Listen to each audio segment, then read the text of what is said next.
Kur mendon mirë, dhe kur vepron mirë, kush e bën atë? Besimtari. Prandaj Hidri ishte besimtar i ditur, i cili kishte ardhur në mision që të mësoj Musajin a.s.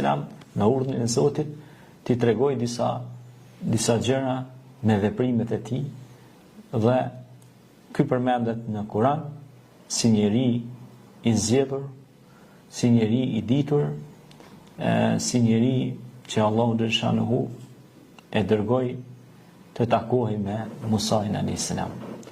Mirë po, normal Kurani tregon, nuk thot se nuk ka dikun se gjinën se ka qenë pejgamber, domethënë se i dërguar i Zotit.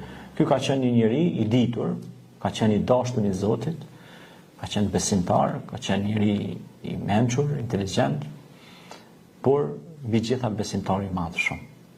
Që përmes kësaj ne marrim shumë mësime, cila që edhe sot mesin tonë